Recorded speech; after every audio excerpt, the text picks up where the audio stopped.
AKTU programming for problem solving unit 2 के इस video में आपका स्वागत है। इस वीडियो में कवर किया जाने वाला सिलेबस आप देख सकते हैं।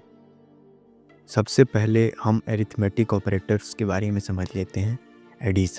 एडिशन बेसिकली दो नंबर्स को कंबाइन करता है, जैसे कि 3 + 2 = 5। सब्ट्रैक्शन क्या करता है? सब्ट्रैक्शन बेसिकली एक नंबर को दूसरे नंबर से सब्ट्रैक्ट यानी कि घटाने का काम करता है, बेसिकली 5 - 3, जिसके बारे में आप जानते होंगे। मल्टीप्लिकेशन दो नंबर्स को मल्टीप्लाई करता है, और डिवीज़न के बारे में बताने की ज़रूरत नहीं है। बेसिकली 10/2 जो होता है वो 5 के बराबर होता है।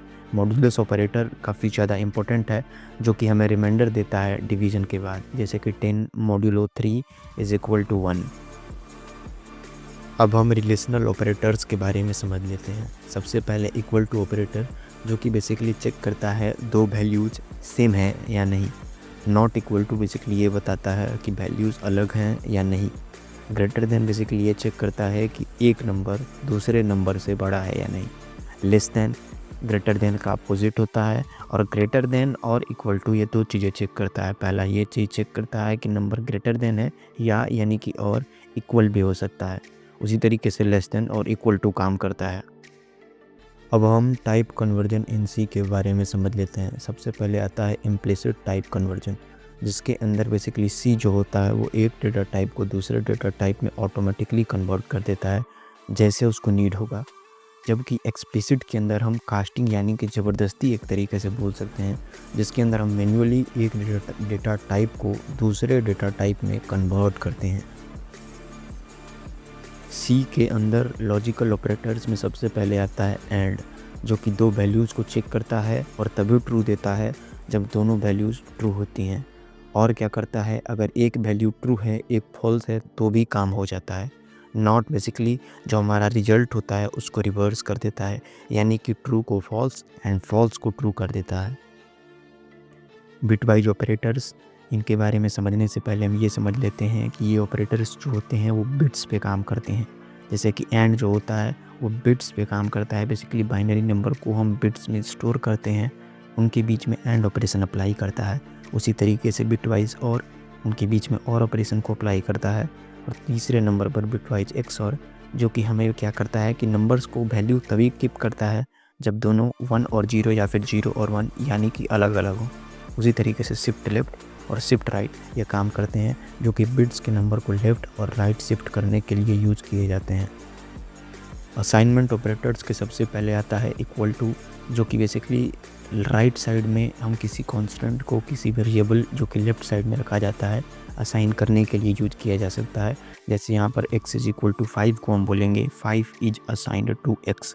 उसी तरीके से कंबाइंड असाइनमेंट के अंदर plus equal to minus equal to use करते हैं, जैसे कि x + = का मतलब होगा x = x + 2। अब हम ऑपरेटर के प्रेसिडेंस के बारे में समझ लेते हैं। बेसिकली प्रेसिडेंस का मतलब ये होता है कि कौन सा ऑपरेशन पहले परफॉर्म किया जाएगा एक एक्सप्रेशन के अंदर। जैसे कि यहाँ पर एग्जांपल में देख सकते हैं 3 + 5 × 2 दिया गया है, तो पहले हम 5 × 2 को परफॉर्म करेंगे। जो ऑपरेटर की प्रेसिडेंस है वो आपके लिए राइट साइड में दी गई है। सबसे पहले हम पैरेंथेसिस को सॉल्व करते हैं, जैसे कि बोर्ड मास का रूल होता है, कुछ उसी तरीके से काम करता है, लेकिन डिफरेंट ऑपरेटर्स होने की वजह से जो प्रेसिडेंस का रूल होता है वो सी लैंग्वेज के अंदर थोड़ा चेंज हो जाता है। एसोसिएटिविटी का मतलब ये होता है कि जब डिफरेंट ऑपरेटर्स सेम प्रेसिडेंस के हो तो उन्हें कैसे सॉल्व करेंगे। इसके लिए लेफ़्ट टू राइट एसोसिएटिविटी होती है या फिर राइट टू लेफ़्ट एसोसिएटिविटी होती है। लेफ़्ट टू राइट के अंदर मोस्ट ऑफ द ऑपरेटर जो होते हैं वो लेफ़्ट टू राइट ही वर्क करते हैं, लेकिन कुछ ऑपरेटर जैसे कि असाइनमेंट ऑपरेटर्स जो होते हैं वो राइट टू लेफ़्ट भी वर्क कर सकते हैं। अब हम समझ लेते हैं कंडीशनल ब्रांचिंग, जिसके अंदर इफ़ वगैरह को हम स्टडी करेंगे। सबसे पहले इफ़ आता है। इफ़ बेसिकली एक्सप्रेशन को चेक करता है, जब एक्सप्रेशन ट्रू होगा तभी जाकर के हम कर्ली ब्रैकेट के अंदर जो एक्सप्रेशन है उसको परफॉर्म करेंगे, वरना परफॉर्म नहीं करेंगे।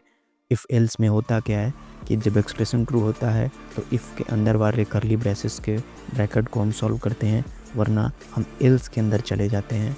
यानी कि जब एक्सप्रेशन फॉल्स होगी तो एल्स परफॉर्म होगा, और जब एक्सप्रेशन ट्रू होगी तो इफ़ परफॉर्म होगा। ये इफ़ एल्स के अंदर होता है। स्विच ऑपरेशन जो होता है वो डिफरेंट ऑप्शंस जो पॉसिबल होती हैं उनमें से किसी एक सिलेक्टेड वैल्यू को सिलेक्ट करता है और उसी के कॉरस्पॉन्डिंग केसेस को एग्जीक्यूट करता है। एग्जांपल के लिए यहाँ पर एक प्रोग्राम दिया गया है जिसके अंदर डे के लिए जैसे हम कोई भी पर्टिकुलर वैल्यू एंटर करेंगे, जैसे कि 1 2 3 4, वो केस 1 केस 2 के साथ मैच करेगा, या फिर अगर उन दोनों वैल्यूज़ के साथ वो मैच नहीं कर पाया तो वो डिफ़ॉल्ट में चला जाएगा, जहाँ पर कि हम अननोन डे को प्रिंट करा देंगे। बेसिकली इस तरीके से स्विच काम करता है।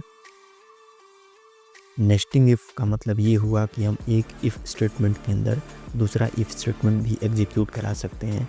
जैसे कि अगर x ग्रेटर देन 5 है यहाँ पर, उसके बाद हमने x को लेस देन 10 भी रख रखा है, जिसमें कि हमने प्रिंट करवाया है x इज बिटवीन 6 एंड 9। उसके बाद आता है नेस्टिंग इफ़ एल्स, यानी एक इफ़ के अंदर एल्स, फिर उस एल्स के अंदर भी हम इफ़ को रख सकते हैं। बेसिकली आपके हेल्प के लिए यहाँ पर एक प्रोग्राम को दिया गया है। नेस्टिंग स्विच बेसिकली यहाँ पर हेल्प के लिए आपके दिया गया है। जैसे कि आप देख सकते हैं एक स्विच स्टेटमेंट के अंदर हम दूसरे स्विच स्टेटमेंट को एग्जीक्यूट करा सकते हैं, जिससे कि हम मल्टीपल लेयर्स ऑफ कंडीशंस को एग्जीक्यूट करा के एक पर्टिकुलर वैल्यू को ऑब्टेन करा सकते हैं। Thank you for watching. अगर यहाँ तक वीडियो देखा है तो आप डिस्क्रिप्शन में दी गई लिंक से PDF को एक्सेस कर सकते हैं और भी वीडियोज़ देखने के लिए चैनल को विजिट कर सकते हैं।